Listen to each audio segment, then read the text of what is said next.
নমস্কার বন্ধুরা, আমি কৃষ্ণাজ হোম কিচেনে আপনাদের সবাইকে স্বাগত জানাই। আজকের পর্বের রেসিপি ইলিশ ভাপা। আজ আমি নারকেল সর্ষে ইলিশ ভাপা তৈরি করে দেখাবো। আজ আমি টিফিন বক্সে এই ভাপা রেসিপিটি তৈরি করব।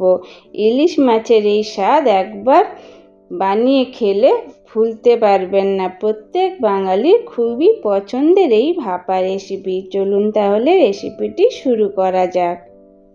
এখানে আমি 4 পিস মাছ নিয়ে নিয়েছি।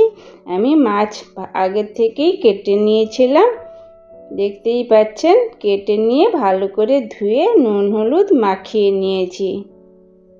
সবগুলি মাছে নুন হলুদ মাখানো হয়ে গেছে। এখন আমি এটাকে সাইডে রেখে দিয়ে নিয়ে নিলাম মিক্সির জার।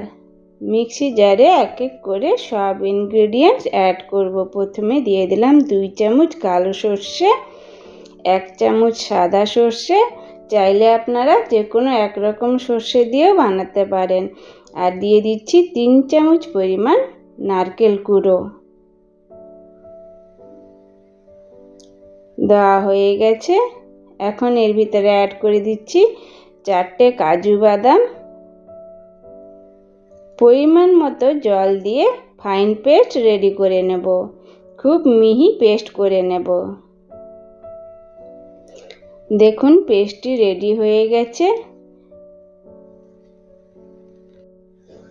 মাঝারি সাইজের একটি টিফিন বক্স নিয়ে নিয়েছি। দিয়ে দিচ্ছি মশলার পেস্ট, সর্ষে, নারকেল আর কাজুর পেস্ট। মিক্সির জার ধুয়ে খুবই অল্প পরিমাণে জলও অ্যাড করে দিলাম। এরপরে অ্যাড করে দিচ্ছি এক এক করে মেরিনেট করে রাখা মাছগুলো। 4 পিস মাছ অ্যাড করে দিয়েছি। দিয়ে দিচ্ছি স্বাদ মতন লবণ, হলুদ 1 চামচ, মশলা চামচের 1 চামচ হলুদ, শুকনো লঙ্কার গুঁড়ো 1 চামচ, 4 চামচ দিয়ে দিচ্ছি সর্ষের তেল। তেল দেওয়ার পরে আমি ভালো করে মেরিনেট করে নিচ্ছি মাছগুলো। মশলার সাথে ভালো করে মেখে নিচ্ছি। আলতো হাতে মাছগুলো আমি মেখে নিচ্ছি। যারা যারা আমার ভিডিওটি দেখছেন তাদেরকে ধন্যবাদ জানাই। আর দয়া করে সাবস্ক্রাইব করে দিবেন। মাছের সাথে মশলা বেশ সুন্দরভাবে আমি মেখে দিয়েছি, দেখতেই পাচ্ছেন।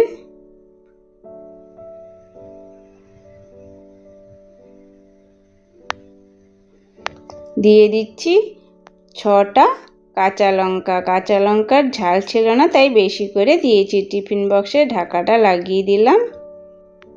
গ্যাসে আমি বড় সাইজের একটি কড়া বসিয়ে দিয়েছি। পরিমাণ মতন জলও দিয়ে দিয়েছি। তার ভিতরে দিয়ে দিলাম একটি স্ট্যান্ডের উপরে টিফিন বক্সটা বসিয়ে দিলাম। লো ফ্লেমে 10 থেকে 15 মিনিটের মতো ঢাকা দিয়ে হতে দেব।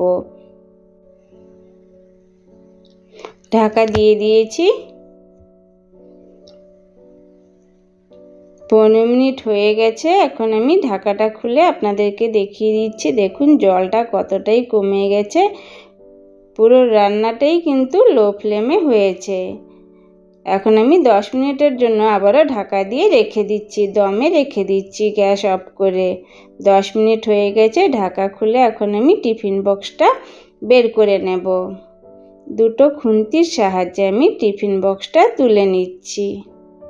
খুব সাবধানেই তুলে নিতে হবে। একটু ঠান্ডা হতে দেব।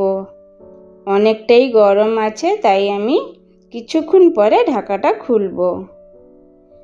অনেকটাই ঠান্ডা হয়ে গেছে। টিফিন বক্স খুলে দিয়েছি, দেখতেই পাচ্ছেন গ্রেভিটার কালার কত সুন্দর হয়েছে। খেতে কিন্তু দুর্দান্ত স্বাদ হয়। ভাতের সাথে মেখে খেতে খুবই অপূর্ব স্বাদ হয়।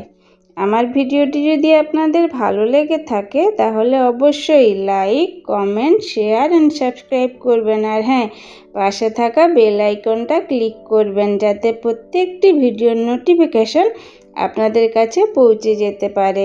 ভিডিওটি দেখার জন্য অশেষ ধন্যবাদ।